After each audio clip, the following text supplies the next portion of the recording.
Welcome to part one of the November Splurge.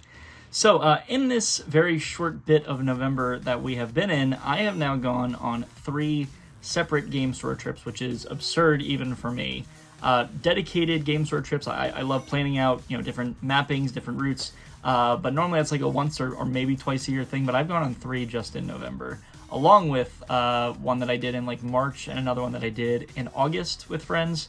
So, I've done a little bit of that this month already. So over the next couple days, hopefully, we have a little series of games that I talk about from stores that I've gone to. So this first episode will be dedicated to games that I got at SS Games in Collingwood Flea Market in sort of like South Central-ish Jersey. I was on my way to an event at the Jersey Shore, and I have stopped through there. It's in a farmer's market, and I was like, oh, this is interesting. But I actually went before November, and I was like, I wasn't feeling it at the time, and I decided to go back on November 1st. I'm like, I really wanted that one game, so it'll be the last game I show off. But this little mini-series will all be stores that I hit here in November, even though we're not even halfway through November. But that's fine. It's fine. It's going to be awesome. But yes, today is SS Games, all Japanese games, basically an episode of Nihon no Koni Shokai. And so let's dive right into it. Speaking of that game store trip that I took all the way back in March, I want to say it was March, I showed off 2 games because I didn't buy like anything else on that trip, but they were 2 baseball games that kind of looked like they were Power Pros, but they didn't end up being Power Pros. So this first game I got is the Saturn release of the very first game. So it's the very first game in that series, and that is Pro Yaku Team o Tsukuru, which released in February 1998. And like I said, I showed off 2 of these games all the way back in that March store trip. I think I just had it in like March in review or whatever it was. And those 2 games were on Dreamcast, and this one was on Saturn. So I got the Dreamcast version of this game, which looks completely different for the record. And I don't know. I just thought this was kind of cool. This is the first official release of the Pro Yaku Team series, and I don't know.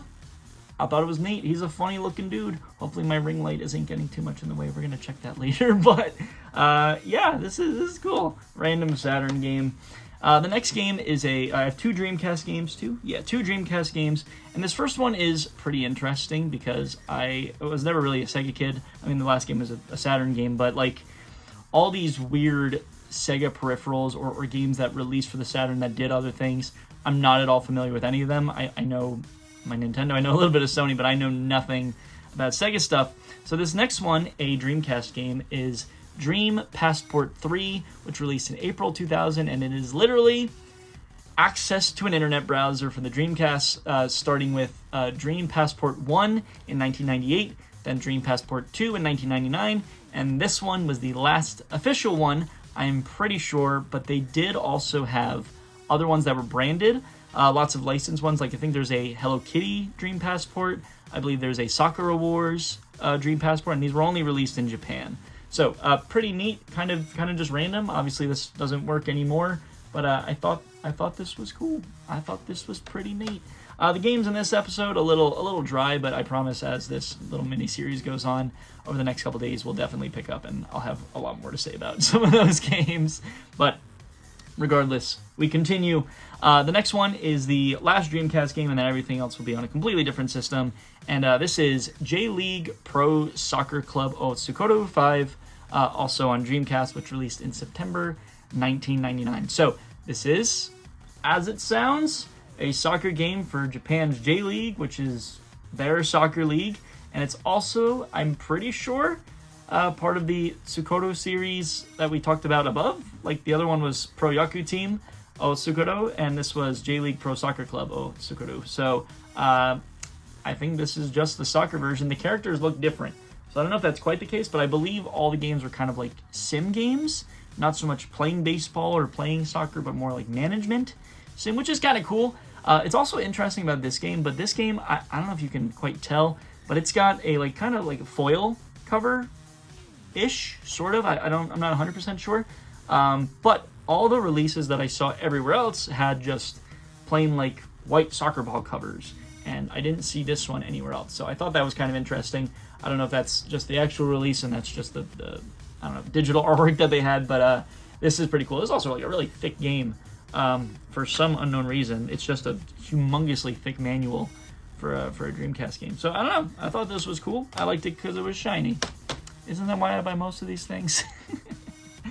Moving on, the rest of the games are for the Nintendo DS. Like I said, everything is in Japanese anyway. So we got some kind of interesting ones here. This one is definitely no different. This is Kawaii Koinu DS3, which released in March 2010, and it is a pets and dogs with a Z, kind of like one of those pet simulators that you might have saw on DS, maybe on the Wii at the time. And there are apparently a lot more of these games in Japan than we have any idea of. But I want to say, I could be totally wrong. It seems as though overseas these games aren't quite seen as shovelware as much as they are here. Like, for example, pets, dogs, horses, all those sim games that aren't like Nintendogs are kind of seen as like shovelware. But these seem like they actually are of a lot more interest in Japan. And I don't know, it's just kind of interesting. It turns out that this is actually part, in some way, to the pets/dogs pet simulation games here in North America. This one specifically is a sequel to one that did get localized as dogs, I believe, on GBA. I think it was technically Kawaii Koinu 1. I don't know if it was Kawaii Koinu GBA or whatever it was, but I believe it was dogs on the Game Boy Advance. And then Kawaii Koinu 2 and 3, which weren't localized, were on DS. But again, we didn't quite get those. I want to say there was another game that did get localized. It's actually kind of interesting. I wasn't going to read the entire thing, but somebody was actually asking about this game on Reddit when I was researching for this. Not that I have a Reddit account, but I read through, and somebody they even started the message saying I've spent way too much time researching this, and they gave a ton of information. So if pets and dogs sound at all interesting to you, look up Kawaii Koinu DS Reddit, I don't know, and you'll find somebody that did a whole dissertation basically on the pets/dogs game. So that's actually pretty cool. I do appreciate that. Still pretty neat. So we move on. Again, like I said, the rest are DS games, and this next one is very weird. Like I said, there's not really much I could say about a lot of these games. They're just kind of like random pieces in the wind, so to speak. This is Mina de Jibun no Setsumesho Bikara Ekara Ebikara Okara, which released on December 2008. And if those last couple things didn't quite stick out, B, A, B, and O are all blood types. So Bikara, Ekara, Ebikara, Okara, and it's apparently a Sims type of game. Lots of simulation games, apparently. It's a Sims-like where you make your avatar based on personality questions. I read somewhere that you have to answer 65 questions, and it creates the avatar based on you. And you also put in your blood type. So people just magically knew what their blood type was, and they basically expect your avatar character to behave like you because they know your blood type. I don't know. I thought it was very interesting, very strange. It's kind of just like random drawing on the back. But if that's actually what this was going for, which I, again, assume it is, because if it's talking about blood type, B-A-A-B-O, I think that's pretty interesting. It's I don't think I've ever heard of a game so interested in your blood type. But yeah, I don't know. This is a funny little guy. Weird little guy. The next one is also very weird. All the games in this episode are weird, even the one I'm so excited to show. But this is Quiz Hexagon 2, which released in July 2010. And Quiz Hexagon 2 was a sequel quiz/variety show to Quiz Hexagon 1 in Japan that ran from 2005 to 2011. As it sounds, it's I remember watching I Survived a Japanese Game Show with my dad growing up, and I want to guess that it's a lot like that, trivia, variety shows, and I don't know. It seems obscure enough, but there's an entire Wikipedia page dedicated to just Quiz Hexagon 2, not Quiz Hexagon 1, just Quiz Hexagon 2, and there's no mention of the DS game anywhere. So either I am horribly, horribly off in what this is, but it even looks like it could be a quiz game. If you can see that, I have no idea. But I thought that was very interesting, very strange. And yeah, Quiz Hexagon 2. What is this stuff? I don't know. Next two games, I do actually have a lot of interest in talking about, and this one is also very weird. I believe I did a short not too long ago. I got an itch on my nose. I did a short not too long ago talking about just some random Japanese games that I got. I paid like $20 on eBay for a bunch of random baloney. In that lot was Up, like Disney Pixar Up in Japanese on the DS, and there was also a personal trainer cooking game on DS in that lot. And we have the first game in the personal trainer cooking series, Shaberu DS Oriori Navi. I hope I said that right. But this released in July 2006, and like I said, it is the first official game in the personal trainer cooking series. We didn't get this one. We didn't get our personal trainer cooking until several releases later, but this is the first one. I had one of the other ones in the other video. It had a bunch of chefs on the cover, which I thought was kind of funny. But in the entire personal trainer cooking series, only like 2 of the games came to North America, and there's like 10, I think. It might be a little bit less than 10, but like still, ratio that came to North America, very low, but also why are there so many personal trainer cooking games? So, yeah, I don't know. I thought this was cool, and much like that little short where there's a personal trainer cooking game, there's also a Disney Pixar game here, and this one is the game that I went back to get. So let me just start by saying, because this is going to be a theme in the entire week of videos, that I'm a huge Disney fan. I've been watching Disney since I was a kid, grew up watching the VHS tapes. I could recite to you most of the movies that were released in the 90s, and of course into the early 2000s. It wasn't until, like, I think Moana is like the last movie that I like really watched and care about at all. Not that other ones are bad, it's just like I've grown out of watching Disney movies like that, except for the ones that I grew up with. So with that said, running out of things that I kind of want, right? Like, it gets kind of boring looking at the same video game want list, so to speak. So I went through and really spent some time looking to see if there were Japanese exclusives for Disney games, or were there, sorry, did I say DS games? Disney games, Japanese Disney games, and looking up to see like what other weird things I can find out of Disney-related franchises. And it turns out that there's a bunch of DS and Wii games for like Disney Pixar movies that got Japanese releases, but those Japanese releases, for some reason I don't 100% know, are kind of expensive. For example, we could talk about Ratatouille. Ratatouille's a little expensive. Pixar Up on Wii. I showed it on DS.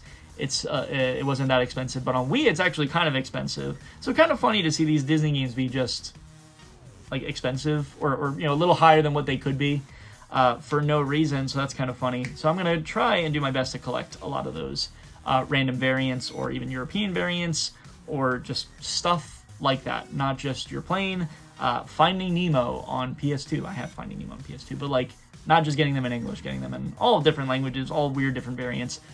That's the preface. We're going to talk about a lot of Disney games over the course of the week. But the one that kind of kickstarted this whole game store binging, I guess, is Disney Pixar Cars on DS. So the movie originally released in North America on June 6, 2006. 06, and 3 days... Sorry, whoa, I got that wrong. The movie released on June 9th, 06, 09, and this game released 3 days before the movie on 06. And this movie needs no intro.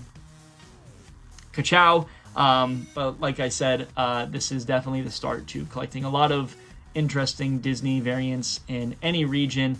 I actually did a lot of that sort of in the PAL arc in September, where I kind of talked about just random like Sega Master System games or NES games that got demakes basically from their Super Nintendo or Genesis versions to be released in Europe. And I'm kind of doing that now for Japanese games. So I played the PS2 game of Cars as a kid.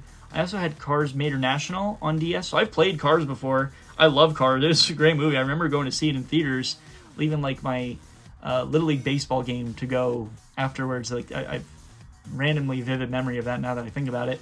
But yeah, I played Cars on PS2. I played Cars Major National on DS. And yeah, this is kind of interesting. And I am excited to continue collecting Disney games.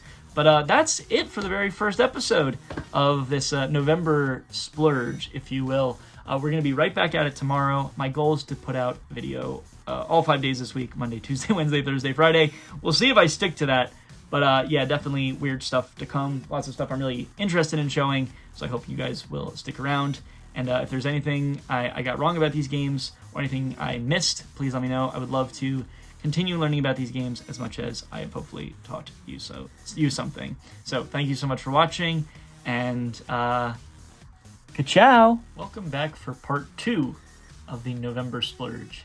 As we started yesterday in this very short month that we've had in November so far, I've already gone on 3 game store trips, so I just wanted to take the time and talk about all the stuff that I've gone, because it's been a lot already. Not necessarily paid out of pocket, but traded in some stuff to get some new stuff, and you know, these things happen. So we're going to continue in order of the trips that I went on, and yesterday I talked about games that I got on November 1st from a store called SS Games, and on the same day I went to my store's monthly event and did some swapping with a reseller who is a friend. His name is Chris. So Chris, hi Chris, and we traded some stuff for some Japanese PS1 games. So the second of 5 November Splurge episodes, but it is the second Nihon no Konyo Henshokai double episode, if you will. So we'll dive right into it. But yeah, I just wanted to show some more games off. So let's dive right into it. The first couple games are games that definitely don't need an introduction. If you are familiar with gaming in the slightest, you know about pretty much all of these games. We'll get into some weird stuff, and then just like the last episode, I will talk about the last game that I was actually really excited to get. So we'll start with Crash Bandicoot 2 Cortex no Gyakushu, or the specifically PlayStation the Best for Family variant. So you know, we love variants on this channel. The PlayStation the Best is like the PS1 Greatest Hits version in Japan, and then they had a subset for PlayStation the Best for Family, which is pretty cool. So this is a November 1997 platformer that came to North America as Crash Bandicoot 2 Cortex Strikes Back. Initially releasing in North America as that, but then released in Japan a month later, with this variant releasing 10 months after that, finally coming in October 1998. So yeah, I love these variants, man. So it's the second game in the platforming Crash Bandicoot series, and the second best-selling game in the franchise, according to the Crash Bandicoot wiki. But it's also crazy because this is the 7th best-selling PS1 game overall, which is crazy. So that says a lot to how much people really like this. Big fan of the Crash wiki for this, because they had a ton of version differences, listed off a bunch of things that was different, both in the European release and in the Japanese release. But the Japanese version had its own theme song, which I didn't know. That's kind of cool. And as well as DualShock support. So I guess it would kind of make sense if the original game released here in North America. Of course, PS1 didn't always have DualShock, so it didn't have vibration. And I guess in Japan, by the time it got there, it did have vibration. So that's kind of cool. There's also some localization changes. There were some not savory, some dastardly things that happened in Japan that made them do some changes. So we love hearing about that stuff. I can't speak much on Crash Bandicoot, but if you're into platformers, you probably played Crash. And apparently, if you're going to play a Crash game, this might be the one you have to play. So that's kind of cool. Moving on to another really big series. This is Dance Dance Revolution. So DDR needs no introduction at all, but the original DDR released in Japanese arcades in September 1998, with North America getting it a few months later in March 1999. But not only was it the first game in the series, but it was also the first to get ported to home consoles. There was no time. Konami did not waste any time porting games over to home consoles, and unsurprisingly, Japan got it first. Not crazy. Had 5 extra songs from the original arcade release. It also had a chart editor, like a step chart editor, which I think is really, really cool, especially for the time. And early on in, that's when it released in early April 1999, 7 months after the original release, so very quick turnaround. I'm guessing, not guessing, Konami is a pro in the video game market at this time, so they were probably really quick to turn around, probably already had plans to do so, but still kind of cool. And the North American version didn't come out until May 2001, over 2 years after the Japanese PS1 version, so like that's pretty odd. Here we are. I don't know. DDR, I mean, I'm not coordinated enough like that, but I remember going on a date a couple of years ago, and we went to Dave & Buster's, and she's like, let's play DDR. I'm like, okay, and I've never seen somebody's feet move so fast playing a video game. That was crazy, but yeah, DDR. So moving from one game that began in arcades and then moved to PS1 to another game that began in arcades and moved to PS1, we also have the first Time Crisis and another PlayStation the Best variant. So this one began, or it is, what's the word I'm looking for? It began, that's what I'm looking for. This first game began the on-rails shooter series Time Crisis, which is originally a Namco arcade game releasing both North America and Japan in 1996, and then all regions got the PS1 port in 1997, with Japan getting it first in June, then North America on Halloween 1997, and Europe in November 1997. So I'm not at all qualified to talk about these series. Odds are, if you like arcade shooters, if you like on-rail shooters, you probably already know about Time Crisis, but it is still kind of cool to get. But yeah, I don't know. They're uber popular, so I'm just gonna move on. But yeah, Time Crisis. I think it's cool. At least it's a variant. It's kind of neat. Kind of cool. From three very popular series, Crash Bandicoot and DDR and Time Crisis, to a certified, what on God's green earth is this game? But you'll be surprised to hear one of the notes about it. This is Ganberi Morikawa-kun Second Pet in TV. I think I said all that right. But not only do I have this release, I also have its limited edition, which came in a little bit more of like a cardboard box. I don't know why this is a limited edition. I don't know, very, very odd. But yeah, what on God's green earth is this? So this is a May 1997 pit simulator by somehow Sony Computer Entertainment that would release in Europe over a year later in August 1998, and that's basically it. It released in Japan first, and then took over a year to get to Europe, and we never got it here in North America. So, but honestly, like, what on God's green earth is this? Sony, what are you doing working on this thing? I don't know.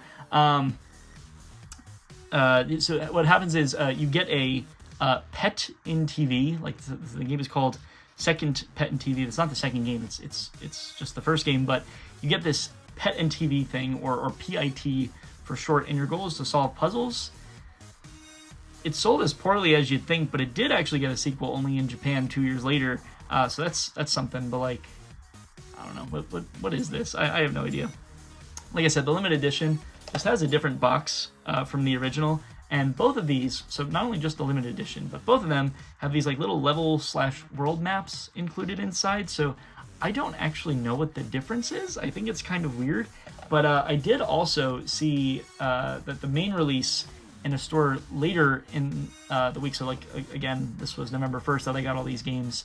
And a store that I went to a week later that we'll talk about later in the week, I also saw this game there. So I had never seen this game before, and now I see it twice in a week span. So I don't know. It's kind of weird, but overall, just an odd little duck. But we'll move on. We'll get past that. So, but from one pet sim, I think it was a pet sim, to another, we have this Konami pet sim that I, for some reason, got 3 copies of from Chris. So I don't know why I did that, but it's okay. We went from a Konami Sony pet sim to 3 copies of Uchi ni Pochi ka Yatekita in my pocket. There they are. My ring light is probably covering these things like crazy. Here we go. I'll hold them like this. And this is a March 1999 dog caring simulator where you choose one of 5 dogs to breed and raise that, if I didn't know better, I would say is just a crude version of the future Nintendogs. But from the description on PSX Data Center, which was a good resource for this episode, it sounds like they capture a lot of what you would need to know about caring for a dog. And I could be totally talking out of my behind, but I don't know. Maybe you could use this as training to get a dog. I haven't had a dog in 25 years. I don't know if that's actually a good idea, but I don't really know what else to say about this weirdo. I think it's funny that I got 3 copies of it, if I'm being super honest. But I did learn in the process about the Sony Pocket Station, which was basically Sony's VMU, if compared to like the Dreamcast VMU. where some games were compatible and you could do some things on this little like walk around thing. I don't quite know how it works, but I did learn about that. I didn't know that existed, so that's kind of cool. But I don't know. Can you tell I don't really care about PS1 games? I thought these were all cool, and that's why I got them. And you give me a good deal on them, Chris. Thanks again. But like, I don't know PS1 like that. This stuff's just kind of weird. So for the last game in the episode that I previously didn't know about, it's not the last game. Last game I'm actually excited to talk about. But for the last game that I didn't know anything about, this one is actually very interesting. This is Maria Kimitachi ga Umarete Wake, which is a December 1997 horror, I think, visual novel developed by Break and published by Excella that released simultaneously on Saturn and on PS1, but only in Japan. So you play as a psychiatrist working with a patient who is discovered to be schizophrenic, and you're basically battling for her sanity. That's as basic as I can make it.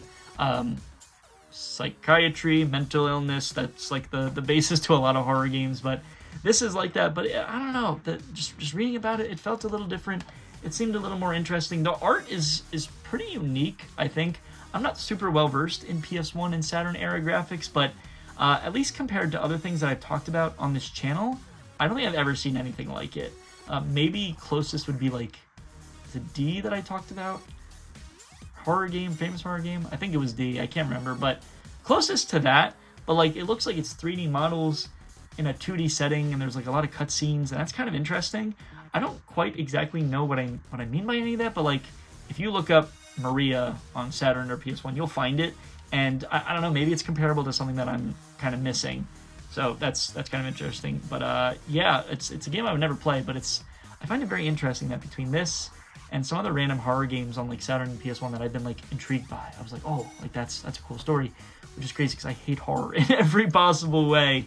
And I also hate late 90s graphics, like PS1 and N64 era graphics. But that's beside the point. If you happen to know anything more about this game, please tell me, because I actually do think this is very fascinating, and I'm sure to be missing something really important. But I don't know, cool one to add, even though I had no idea what it was. Did it say Maria? It says Maria on there, so I don't know. But to end the episode on my favorite note, we have one of my favorite board games of all time, a game I have glazed in the past, but this is Monopoly, of course, a Japanese PS1 game based on an American board game. We love that. And I've actually previously owned this game before, just not in Japanese. When I first got my PS1, at the time, PS1s were like $20 with cables and a controller. And I got that, and when I got it, I got two games. I got Monopoly, and I got Frogger. I was a college kid at the time, so like, didn't have the money to, buy tons of really expensive games. But I decided to pick up a PS1, and I got Monopoly just because I knew that's what it was. And yeah, I mean, I'd probably go back and not do that, but it's okay. I think I sold Monopoly in one of like my selling binges. But to get it on Japanese PS1 is perfect because it's going to sit on the shelf. I like it as a collector's piece. But that's pretty interesting. I think I sold it also because I was like never going to play my PS1, let alone Monopoly on PS1.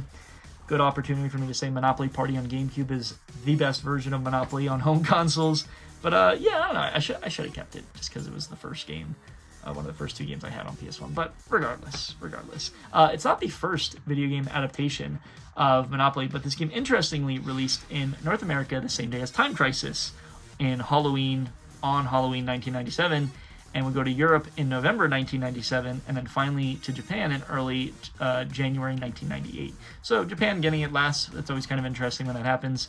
But like I said, American board game on a Japanese video game system. We love that. So, maybe a little bit messier than the first episode. But I think the next two episodes have a lot of really cool stuff coming. So I hope you'll stick around for that. But thank you so much for watching. I will see you again tomorrow. But as always, if there's anything I got wrong about these games, anything that I missed, please let me know. I would love to continue learning about these games, especially Maria, as much as I have hopefully taught you something. So, with that said, I will see you tomorrow for a not necessarily Nihon no Konyo Henshokai episode, but part 3 of the November Splurge. So, bye! Welcome to part 3 of the November Splurge, a little mini-series I'm doing talking about games that I bought within the first week of November just because I had time, energy to go to game stores and stuff to trade in to pay for those things. So in the first 2 days, we talked about SS games, where I got cars on Japanese DS. Yesterday, I talked about Japanese PS1 games I got from my friend Chris. And today, we're going to talk about games that I got on Election Day. So I was one of the few people that had the whole day off on Election Day and decided I was going to take a game store trip. So I decided to take a game store trip in my state, hit a bunch of game stores I had never been to before. I think I hit like 7 or 8. Didn't buy stuff from every single store, but I did get quite a few things that I thought were very cool. And yeah, I mentioned in the SS Games video that there's Disney games for me to talk about. So let's dive right into that. So if you've seen the channel, if you've seen the PAL arc, if you saw the SS Games episode on Monday, you've seen me really talk about me collecting a lot of Disney games that I wouldn't otherwise get. Maybe some Japanese variants that were just more expensive from Japan for whatever reason. But also, I broke the mold in September during the PAL arc of collecting Sega games. I've had Saturn games, I've had Dreamcast games, but I went out of my way to find like Master System demakes of, say, like Aladdin and Lion King and Jungle Book that didn't necessarily get NES or Master System versions. So there's a bunch of Disney games kind of in that same ballpark that I needed to get. So this first one I will show off is Pocahontas on Genesis. So the movie, released in June 1995, which is right in the wheelhouse of Disney movies that I would watch. 90s stuff, huge. I love Pocahontas, even though it is not necessarily culturally or historically accurate. It's still one that I grew up watching. And this Funcom developed and Disney Interactive published game released in March 1996 here in North America and September 1996 in Japan, in Europe, not Japan. That's the whole point. It's just interesting to see a Disney game that didn't go to Japan because Japan loves Disney, do they not? So kind of interesting, kind of a weird, goes along with like this weird, I like collecting random Disney games that kind of had weird release histories. So especially Sega Disney games were released kind of erratically.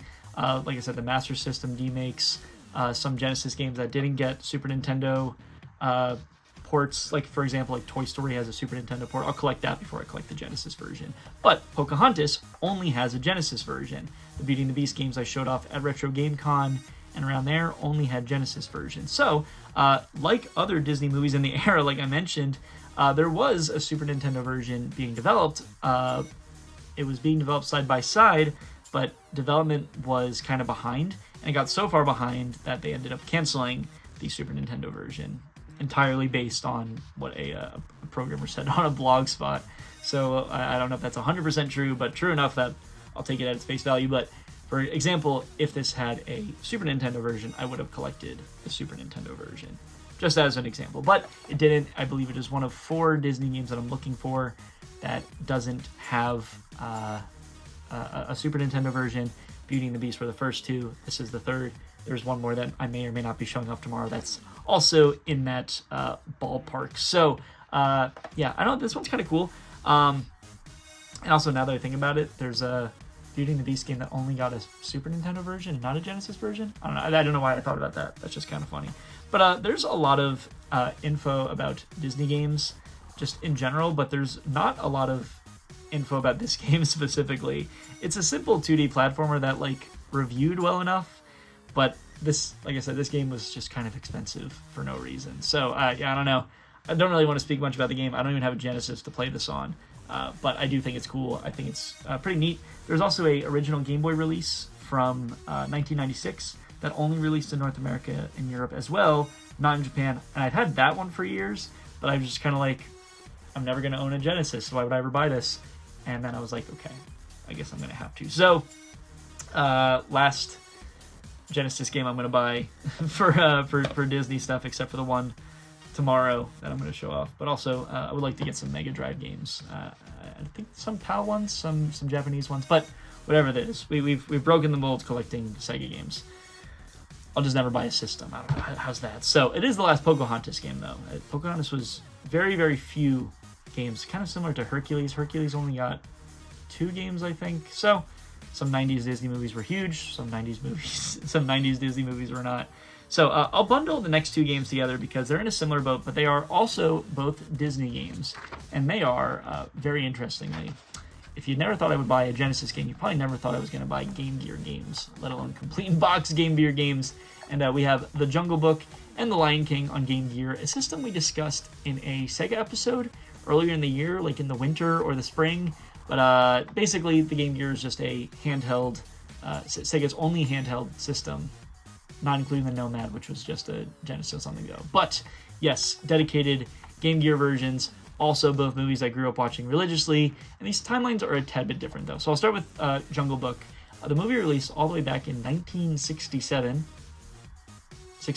And I didn't realize until September or something, but apparently the PAL exclusive Master System version was the first to come out for Jungle Book. Even though we got like an NES version here, we got the Super Nintendo version, very famous Super Nintendo version, right? But when the Super Nintendo and the Genesis version released in 1994, this handheld version released alongside it, which is pretty common for some Genesis games, very common for Master System games. So I'm not going to get into that whole can of worms again. That was a lot to talk about when I did talk about it. My head's also kind of spinning just researching Disney games recently. Lion King, on the other hand, it was a little bit more contemporary for the time, with the movie releasing in June 1994, and the Genesis version releasing, Super Nintendo and Genesis versions releasing that fall, I think? Yeah, I think in the fall. This time, however, the Game Gear version was a little bit behind schedule-wise, but still released nonetheless in like 1995. So, did I get that right? 1995. So, both are 2D platformers, as you'd expect, but I'll be honest and say that I saw them in the store for like $12 each for almost pristine, complete in-box Game Gear games. As someone who's just an absolute stan for Disney games, I had to do it, and now I'm a Game Gear collector, so my life is fantastic. I don't know why I thought that would be a good idea. So I think there's only like a handful more Disney games that I want on Sega systems. I think there's 7 Genesis, Mega Drive, and Game Gear games I want, something like that.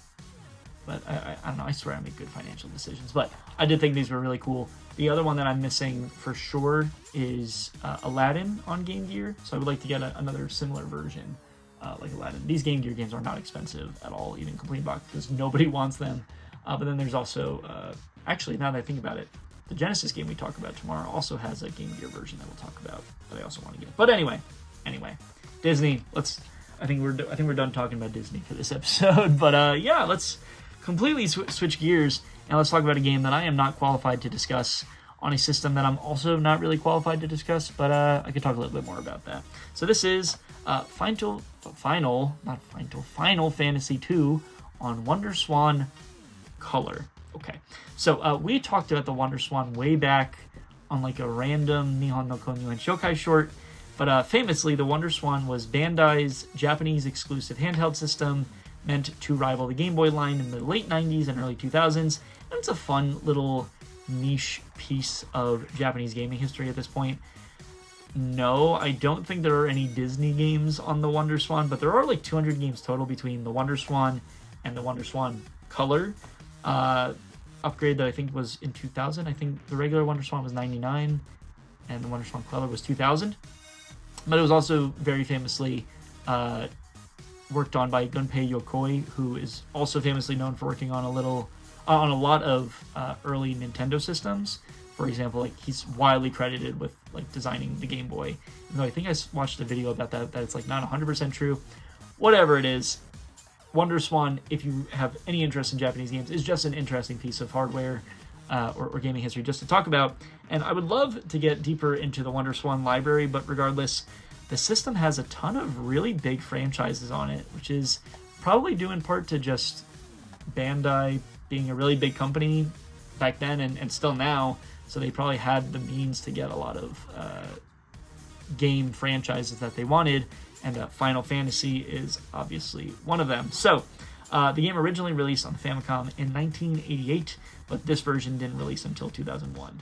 And we didn't even get it here in North America until 2007 on the PSP, so Final Fantasy II, of all the games I could have got, honestly, I only bought it because it was a complete in-box WonderSwan Color game, and I have never seen one in the wild here in America. So, I don't know. Kind of neat just wanted to get a WonderSwan color game. I think I bought it at the same store as the Game Gear games, but regardless, whatever it is, let's move to a system that I do actually know what I'm talking about, and we can talk about something that I've never seen before. And just look at this guy right here. I want you to look at this guy. Look at this big old guy. This is the limited edition Komoshi box of I realize I haven't said it out loud. Moyashimon DS on, you guessed it, DS. So this is a Takara Tomy developed and published game released in July 2009.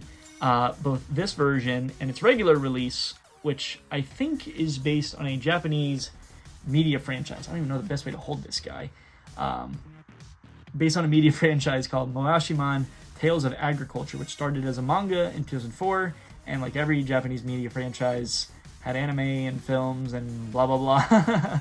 And apparently this series is about a college freshman who can communicate with microorganisms, and that helps with the purpose of, you guessed it, agriculture purposes. It's called Moyashimon Tales of Agriculture, and that's all I can really say about it, because the Wikipedia nor the Moyashimon fandom has any information about this game.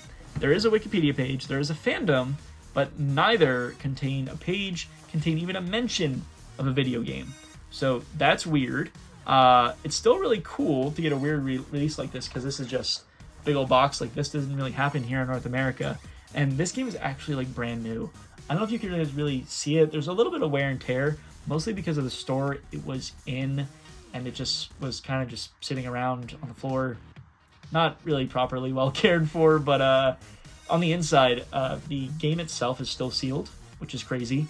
And this limited edition version came with like cards, like playing cards, kind of like 4 decks of playing cards. So whatever this series is about, there are cards, and all 4 cards are still wrapped up in their like initial winding. I don't know the best like little slip that goes around them.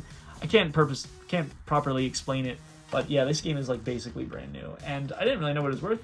Can't even find it on eBay, but I paid a price for it, and I'm honestly happy about it, because this is like really cool. I kind of love it. I love this yellow face just staring at me. I don't know. I think it's neat. But to end this episode, we'll stick with the DS and finish with a game that I actually talked about eons ago. Maybe even so far as like before I even was making public videos and just making videos unlisted for friends. And that is, from one big box DS game to another. This is Battle and Get Pokemon Typing DS. And this is awesome. I was really, really excited to see this. I actually had this game previously, but I only had it loose in the box. Like, obviously this is a bundle, and it came as a bundle. I had just the game without the peripheral attached to it. So this Moyashimon is just a limited edition box. It just has cards. It's got some other Moyashimon stuff in it, but this is a typing game. So naturally, what came with it? A keyboard. There is a keyboard in here. There's a white keyboard in here, and I think that is just really sick. So initially releasing in Japan in April 2011. It's as you'd expect. It's a typing game, learning to type, not surprising. But of course, it's a typing game in the Pokemon universe. You are investigating Pokemon through the first 5 generations. You see Reshiram and Zekrom, Victini, Scraggy, Oshawott, Darumaka, Snivy, Mana. Is that Minchino? That big? Gen 5, I'm still working on remembering all the names. But yeah, that's what you're doing, and you're learning to type. But it's also interesting because this is the first version of the game to release. Came with a white keyboard, but later on, when was it? I think it was... okay, I didn't write down what the later version was, but there was a later version that came with a black keyboard. So, of course, this was released in Gen 5, the black and white era, so this was a white keyboard, and then they put out another version with a black keyboard. And it's actually super cool because this topped the sales charts in the first week that it released, which is crazy. Whatever this sold, do I have that number exactly? I don't remember, but this led the sales charts when it released. But when the version with the black keyboard released, it only sold 448 units in its first week, compared to like tens of thousands, if not hundreds of thousands, when this one released. I don't know, just kind of funny. But the black one isn't hard to find on eBay. Like it's not rare for that reason. But so it released in Japan in April 2011. Got a black keyboard version a couple months later, but then went to Europe as Learn with Pokemon Typing Adventure almost a year and a half later in September 2012, with different keyboards for different regions. So if you were in Germany, you had one keyboard. If you were in Spain, you had a different keyboard. Basically, all over Europe, they had different keyboards based on what their typical keyboards look like.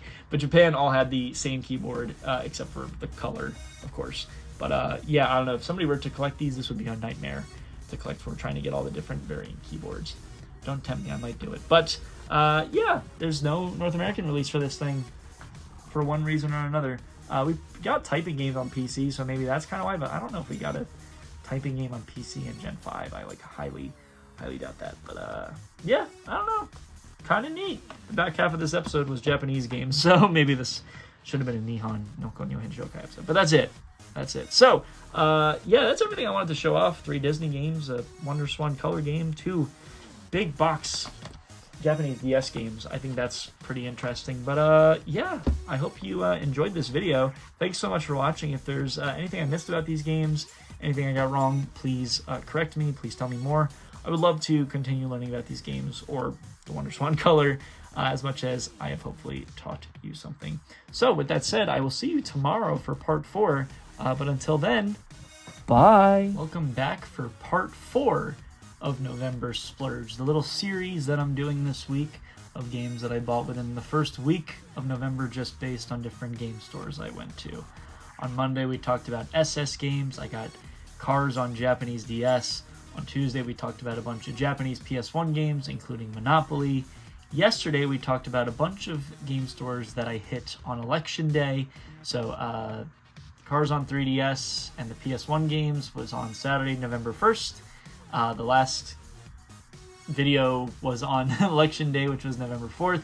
And today, we're going to talk about game stores that I hit on November 8th on a longer game store trip with friends down through Pennsylvania. So that was really exciting. And yeah, let's dive right into it. So this is definitely a bigger trip. The Election Day trip I went to was not very big, not very far away. But this one, much more driving. We hit a total of 9 stores. I bought things from 1, 2, 3, 4 stores out of the 9, but it was me and 3 other friends, so we had a really, really good time. And yeah, I look forward to doing more trips like this in the future. So here we go. We started yesterday's episode with a Disney game, so why don't we do the same here? Specifically a Disney game on Genesis, and I have what I think is the last Genesis game that I really want. That's at least North American. Of course, I would be very interested in Mega Drive games, but this is Ariel the Little Mermaid on Genesis. So I got this guy from Game and DVD Exchange. That was our first store. The place that sold me a metric ton of PAL PS2 games back in like August when I did the PAL arc. So this is another Disney movie I loved growing up. The movie came out in November 1989, and this specific game is actually the second adaptation of the movie. The first one came on NES and Game Boy in 1991, and this game released in 1992 side by side, a Game Gear version, which I gotta get that too, as well as the Famicom version of the NES game, so I definitely have to get that, but I think that was a little expensive. Unsurprisingly, this is another licensed 2D platformer, this time developed by Blue Sky Software and published by Sega, and it was dragged on release for being easy and short and being quote-unquote a bad Echo the Dolphin. That was not an exact quote, but basically everything compared it to Echo the Dolphin, which, like, it makes sense. But I don't know. I get the game can just be bad, but, like, being too easy for a children's IP, I don't know, just not being good as another game, I don't know, just take it for what it is. I don't know, it seemed kind of harsh. I'm never going to play it, so what am I talking about? But added to the list of Disney games I now have, I think I'm going to make a video at some point just talking about all the Disney games I own, which that'll be a really long time. But like I said, now it's just Mega Drive games, Game Gear games I want to get, some other Dreamcast and Saturn games, but really separately from Disney stuff. And also, of course, I think I have like another 100 Disney games I want to get, just weird Japanese releases and stuff like that. But that is that's a long plan, so we'll get around to that as we go. But and one other fun fact about this game is that it also got a Brazil Master System release, which is a can of worms that I don't want to super open right now. But basically, the last country to keep a Master System alive was Brazil. And there's games that get released only in Brazil. So like that's kind of cool, but I don't know. That's a time for another video if I actually get one of those games. But still pretty cool. After Game and DVD Exchange, we stopped at one store, didn't buy anything there, but then the next store after that, which was the third store total, was Classic Game Junkie in Glenside, Pennsylvania. Personal favorite. The owner of that store is really, really friendly. Frank, thanks for always being a lot of fun to talk to. He also knows the owner of the game store that I used to work at, so that's pretty cool. And yeah, going from one underwater game to another, we have Theta on DS. So this is, surprisingly, a Nintendo-published underwater puzzle game releasing in September 2007 after being developed by Vitae, a small studio that would end up eventually doing the Steel Diver games on 3DS. Very small, but I believe they're kind of an offshoot of like a previous Nintendo studio. I could be totally wrong about that. I bought this game because the title Theta, that's a math word. I thought that was kind of cool. I had no idea what it was, but that's as much as any site will tell me about it, because no website really has any information besides the Nintendo fandom wiki that apparently the game just had a sliding puzzle and a dragging puzzle, whatever a dragging puzzle is, I'm not sure, with an underwater theme. So this is neat, and I definitely would want to compile a list of Japanese exclusive or even PAL exclusive Nintendo published games, because this is really neat just for that reason alone. And yeah, I thought that was really cool. So if anybody has a list like that, help, please help. Sticking with Nintendo games though, this next one is an odd duck, and that is let me get this title right. Mario vs. Donkey Kong Mina de Miniland on Wii U. And let's start with this. Mario vs. Donkey Kong is a puzzle platforming series, crossover series, if you will, sort of, that began with a GBA release in 2004, and that same release was actually the one that was just remade for Switch earlier this year, last year, whenever it was. But if you look up Mario vs. Donkey Kong on Switch, it's a remake of the very first game. Anyway, there were 4 more games in the series after that, and this is the 6th game in the series, releasing on Wii U and 3DS side by side in March 2015, and was also as one of the Wikipedia, maybe Nintendo, I don't remember exactly who noted it, but it's also the 200th Mario game, which is actually a pretty neat milestone. It's still a puzzle platformer with pretty meh reviews, but there is some weird stuff surrounding this guy. So let's start with this piece of info. This game is a cross-buy title. So to keep it simple, during the woeful period of Nintendo history of the Wii U and 3DS, where the Wii U was just so god-awfully terrible, Nintendo did a ton to encourage people to buy stuff. Lots of, what's the word I'm looking for? A lot of encouragement. That's not incentive, or they enticed customers to buy a lot of really interesting stuff. So one of the things they did was say, basically, if you bought the Wii U game, you would get the 3DS game as a download code. So down here, this little yellow thing down here is basically saying download code inside. And yeah, I'm pretty sure there it is. I don't know if this code works. If it does, you can use it, I guess, but I don't think you can even use it now anyway. But yeah, that is kind of cool. That basically you buy one game and you get 2 games. That's a not unique to Nintendo kind of thing. Apparently that's been around quite a while, but I thought it was interesting for this specific game. And of course, it's just it's a measurement of the time of where Nintendo was company wise. So that's pretty cool. I should look into getting the 3DS game now that I think about it. But past that though, this game didn't release physically in North America, which is super odd for a first-party Nintendo title. So even weirder though, this game released first on North American Wii U and 3DS eShops. So it only got a physical release in Japan, but it released first in North America. But Japan and Europe got physical releases 2 weeks later. So Europe also got a physical release along with the digital release at the exact same time. So North America first, and then Japan and Europe. But only Japan and Europe got the physical releases. So I don't know how that works. But Europe's Wii U release also was a code in the box. So America digital only, Japan physical and digital.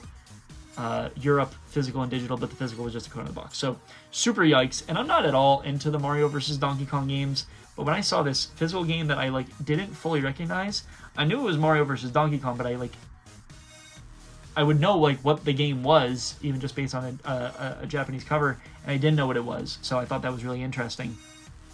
The most recent new Mario vs. Donkey Kong game was in 2016, which was also on Wii U and 3DS, and that wasn't physical anywhere.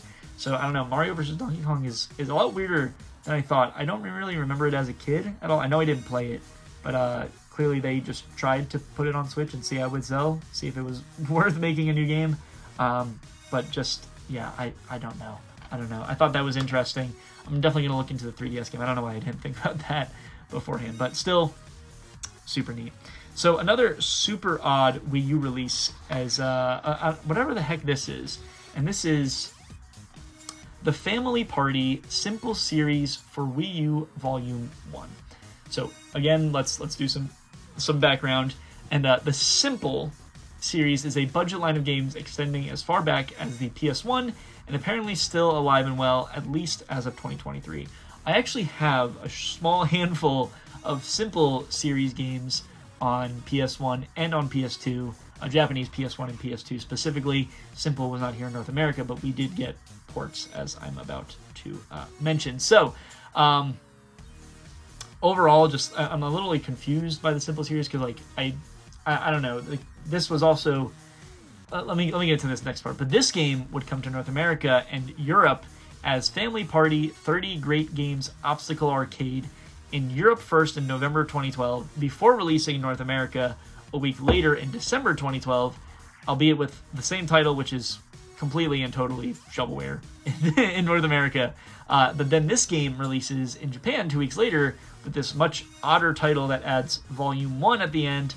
And my biggest gripe about this is that there is no Volume 2 for Wii U. Maybe because it's Wii U, and Wii U just didn't sell well, but there's no Volume 2 specifically for this. But even then there would be a Wii Volume 1 and Volume 2 for other, like, Family Party games. This whole, like, Family Party versus Simple, it would take me a lot longer to go through, and considering this is the only Wii U game, I think I'm just going to stop there before I open up a rabbit hole or a Pandora's box that I don't want to close. So this game looks like quality in Japanese. Just the Simple games look really, really nice. Part of this, like, stoic, famous series, but then it comes to North America looking like garbage, like the shovelware Family Party. I don't know. I had no clue. No Wii U Volume 2, which is annoying. So I don't know. It's just so weird. According to Wikipedia, I think the North American and European Family Party, what was it called? Family Party 30 Great Games Obstacle Arcade was, like, so horribly panned that apparently it's the lowest rated game on Metacritic.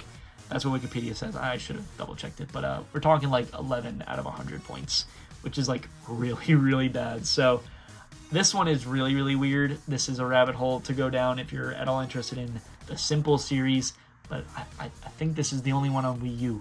And, of course, it has Volume 1 without having Volume 2. So, definitely weird, definitely interesting. And one more game that I got from Classic Game Junkie in Glenside was Scott Pilgrim vs. the World, the game Complete Edition. So, I don't know diddly squat about Scott Pilgrim, but apparently the franchise started with graphic novels in 2004 and then blossomed into a movie, a video game. This one, sort of. I'll come back to that.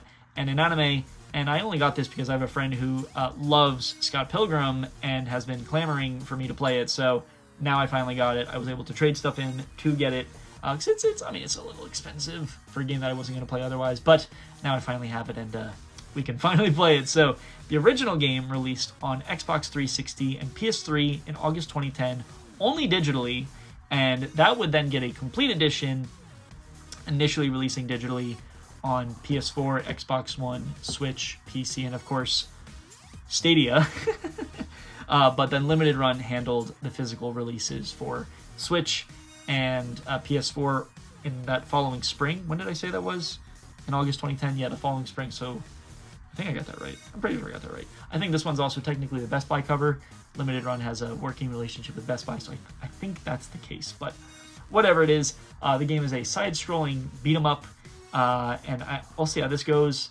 Only beat 'em up I've ever played was Toxic Crusaders like once for 5 minutes, and then the Simpsons arcade game, which is like might actually be my most favorite arcade game, but kind of crazy.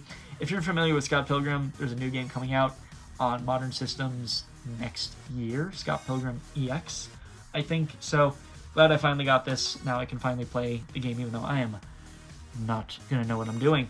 So that was Classic Game Junkie. Again, thank you so much, Game Junkie. We then went to their other location in Lansdale, which is also really nice. Didn't get anything there, but I had a friend who did buy something from there. And then our fifth stop was, I'm going to mispronounce this just because I didn't ask how it's properly pronounced. It's spelled like pizza, but instead of an A, it's an O, so it's like pizzo, but it might have also just been pizzo. I could be totally wrong. I should totally have asked. I apologize in advance if I mispronounced that. But we then went to Pizzo's Plug and Play Games in Quakertown, PA. And let me be the first to say that Quakertown is fantastic for game stores. There are 5 all within driving distance. 2 of them, two pairs of them, are in walking distance of each other.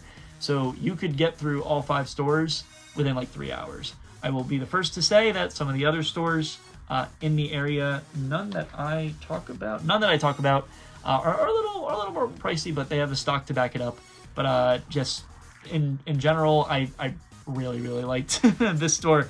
The owner's a cool guy. I bought from him at Too Many Games, and if he ever ends up seeing this, if I ever decided to like send it to his account, I don't know, but like really cool. And yeah, so I got 2 random games from there. I was gonna buy more. I'll come back to that. But the first game I got, interesting, is Mina No Golf 3 on PS2, but specifically this Mega Hits variant. So we talked about some variants earlier in the week, like the PlayStation the Best for Family. So this game is better known as Hot Shots Golf 3 in here in North America, which is part of the Everybody's Golf series that's pretty popular. I think way more popular in Japan, but has plenty of releases here in North America. They also have some tennis games like Everybody's Tennis, but I'm going to focus on the weird release history because it's golf. I don't know what else I can say about it, but that's I bought it because of the variant. So here we go.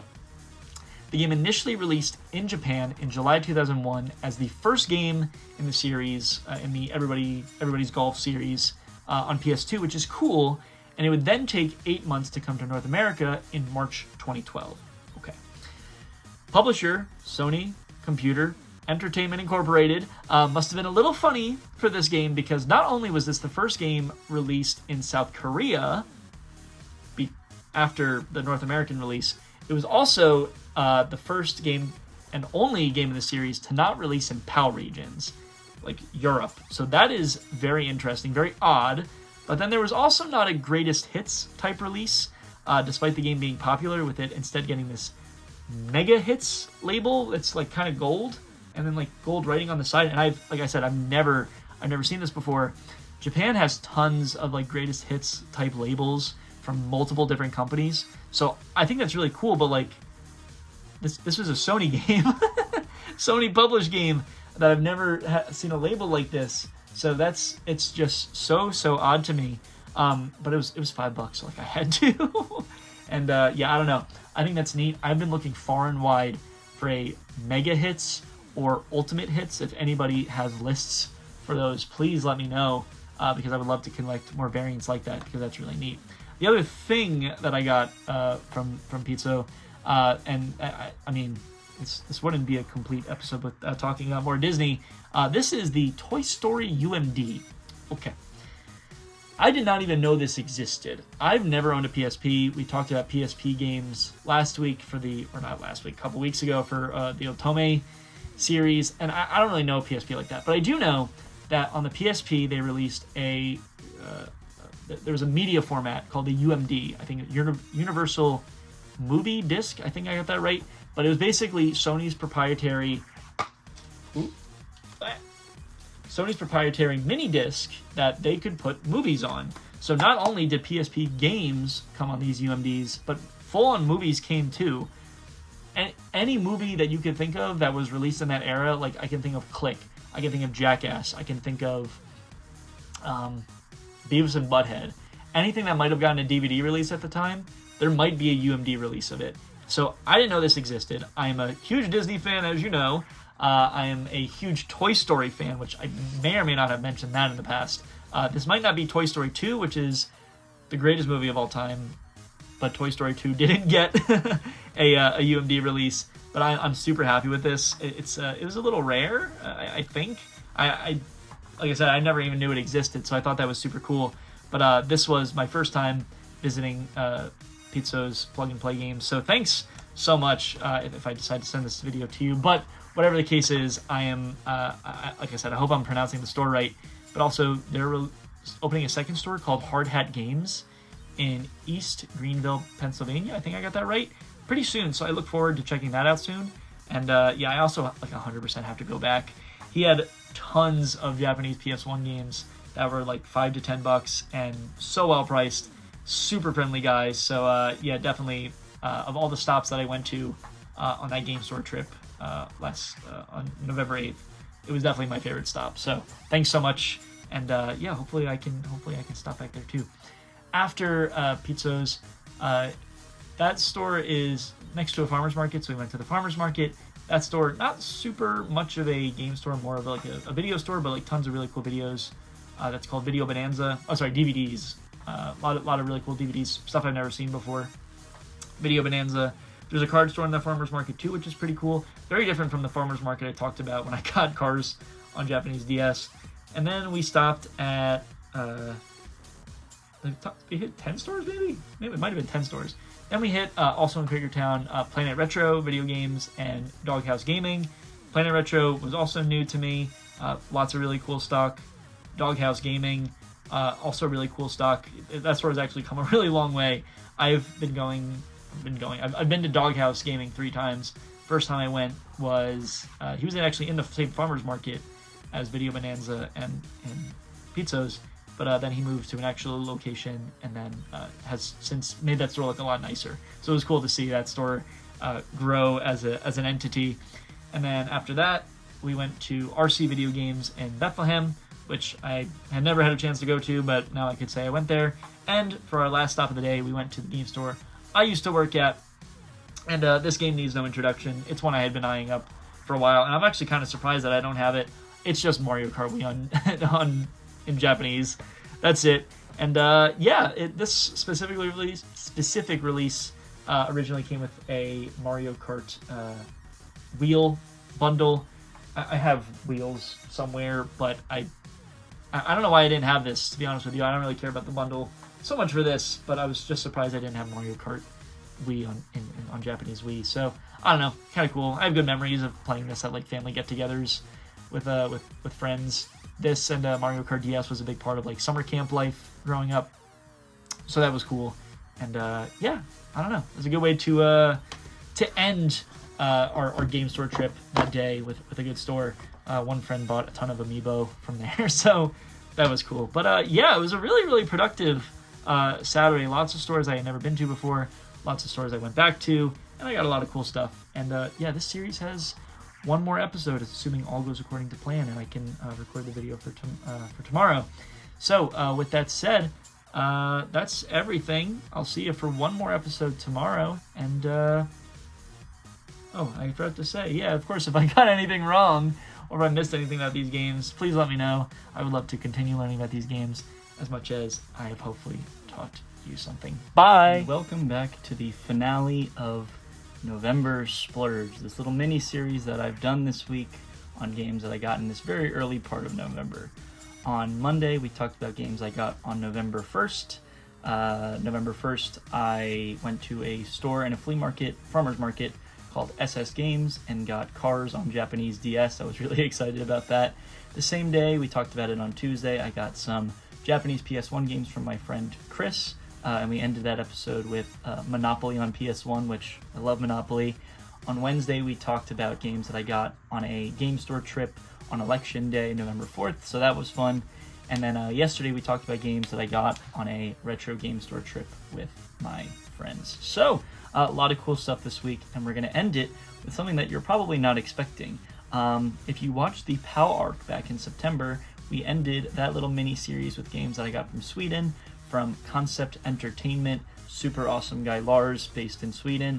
Got some really cool PAL exclusive games or cool PAL variants, and magically it teleported here. I got one more package from Concept Entertainment, and this is how we're going to end November Splurge, with a little unboxing. So they got here, and I am really excited to talk about these things. So yeah, let's dive right into it. I don't know why it came in 2 packages necessarily, but that's fine. I know there's some cool stuff in here. I didn't research these, so we're kind of just going to talk about it offhandedly, but that's okay. So these first 2 games that I already see are games that we actually sort of talked about, different versions of them in that episode of Concept Entertainment back then. But basically, Sweden, my motherland, is super into hockey. It's like, of the big 4 sports that we have here in North America, hockey is the biggest one. So naturally, with a lot of Swedish players in the NHL, when they get NHL games, they have Swedish hockey players on the covers instead of the normal covers that we get here in North America. So the first 2 games that I just opened are NHL games on Xbox systems. First one is NHL 07 with Henrik Lundqvist on the cover. I can't remember who the original cover was for NHL 07. I have it written down somewhere, but that's okay. I just know that Sweden got this specific variant with Henrik Lundqvist on the cover, and then we also got NHL 10 on Xbox 360 with Nicholas Backstrom on the cover, another Swedish player. Again, I don't remember who was on NHL 10. If I had done the research for it, I would have already had these answers, but I don't remember. I just know that, why is this rated 16? That's kind of interesting. Rated Peggy 16, very funny. Are the NHL games rated T here in North America? I don't think so, but I don't know, kind of interesting. Backstrom and Lundqvist, and I know there's one more NHL game in here, but I'm just going based on what I find first. So let's continue. Let's continue. Let's see. This one's got a little bit more packaging. I gotta bust through. Okay. I'm gonna leave this one for very last, just because you'll understand when we get there. But okay, these first 2 are actually good way to start and end the week. We started the week talking about cars on Japanese DS. Why don't we talk about cars on Swedish PS2? And so the big thing here is that in Sweden, the word for car is bilar. I believe bilar is also plural. So bilar, that's what it says here, B-I-L-A-R. And it's a good time to mention that Sweden has the best candy on the world. And they have these, I want to call them gummy candies, but like that doesn't really properly describe it. But the best candy that I've been eating ever since I was a little kid was bilar. And yeah, it's just kind of funny that now I know that word is candy, but it's cars on in Swedish. So this is a Swedish variant of cars, which is really, really cool. PS2 games come in these cool blue cases, but also not only did I get cars on PS2, I also got the Platinum Hits version of cars on a Swedish PS2. So of course, love the PS2, love cars, love Disney, love Sweden. Everything is all coming together in these. So it's funny to get 2 variants of the same game. I have now, what is that? 3 different versions of cars in other languages except English. Kind of funny. That specific game I did play when I showed off Cars on DS. I didn't play Cars on DS. I played Cars International on DS, and then I played Cars on PS2. So I have actually played this version, obviously not this language, but that specific game way back in the day. Do I have that on the shelf? I hope I do. Yeah, I do. It's all the way back there. But cool. Lots of PS2 games in this episode, of course. Grew up playing the PS2. This next one's pretty interesting. This is Bomberman Hardball, which is a Japanese and European exclusive. We did not get this game here in North America, even though we've had plenty of Bomberman games. And I bought this one specifically because, well, 1, I knew Bomberman, but 2, Europe on the whole, not super into baseball. So Sweden, most definitely not that into baseball, but this Bomberman Hardball game is 3 different games. It is tennis, golf, and baseball. Of course, tennis. Tennis is pretty big in Sweden. Golf, I guess, is pretty big in Sweden. Not nearly as big as hockey, but baseball is not big at all. So having a Bomberman game that has baseball included from Europe, just in general, not even Sweden, just Europe in general, is pretty funny. So this is a cool piece to get. I would love to get the Japanese version of this too, but you know, one thing at a time. Continuing this trend of Swedish games specifically, games that we got here in North America, but specifically Swedish variants, we have Chicken Little, and this is interesting. I did not play this game growing up. I played the Game Boy Advance Chicken Little growing up, but I have very quickly played the PS2 version, and the PS2 version has a slightly different cover. It's a little bit darker in the back. I think there's more animation in the back, but this European cover is a lot brighter in the back. It's a much more brighter blue. And yeah, it's Chicken Little in Swedish. I think that's fun. I don't know. I'm really enjoying this. So that's really cool. Chicken Little, again, another Disney game. Love Disney, love Chicken Little. Chicken Little was like, at the time, we used to have like DVD players in the car.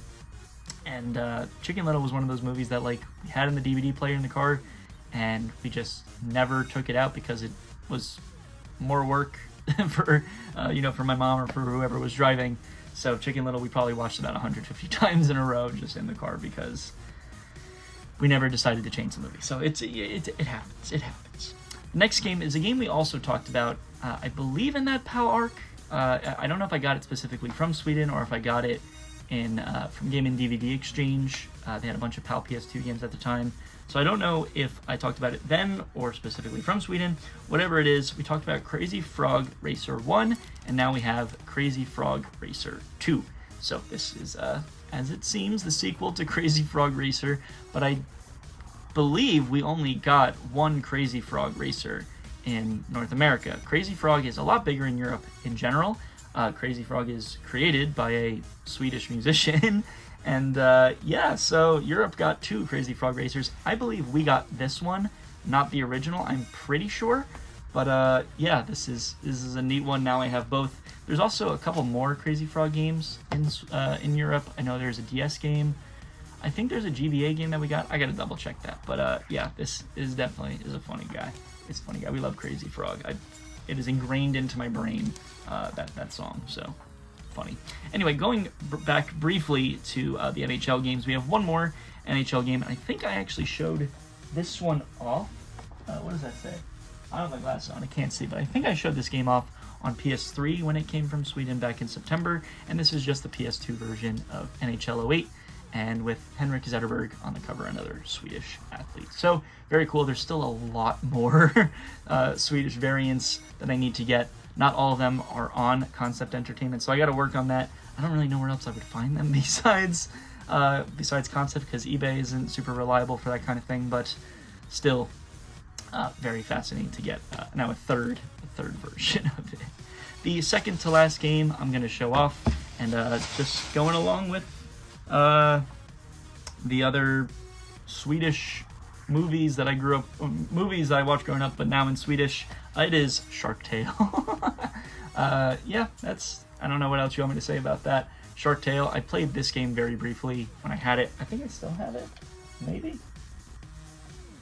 I don't see it on my shelf. I know I had it at some point. Maybe I sold it and I just wanted the other variant. So there we go. There's Shark Tale. But yeah, and the very last game I want to show, if you've seen this channel before, you know we love this guy. We had a bunch of PS2 games, some Xbox games, some NHL games, but lots of movie games in Swedish. So naturally, we have to end with Shrek 2. In Swedish. Everything is in Swedish on the back. I'll let you get another look at him because he's looking right at you. Cool. PAL GameCube games. But anyway, that's the end of the November Splurge. It happened to turn out that I went on a lot of trips, made a lot of purchases that all came together in the same time frame. So this is really cool. I'm really glad I had a chance to talk about all these games. And yeah, I didn't really do any research for these games. Obviously, I was just talking about them offhanded. But if there's anything that you know about these games that I don't, please let me know or correct me. I would love to continue learning about these Swedish video games as much as I have hopefully taught you something. But if you've tuned into the entire series, thanks so much for watching. Thanks so much for watching today. And maybe I'll put together a little saga of all the videos together. But until then, like I said, thank you so much for watching. And I will see you next week on Thursday. On Thursday next week for a new video. So until then, bye.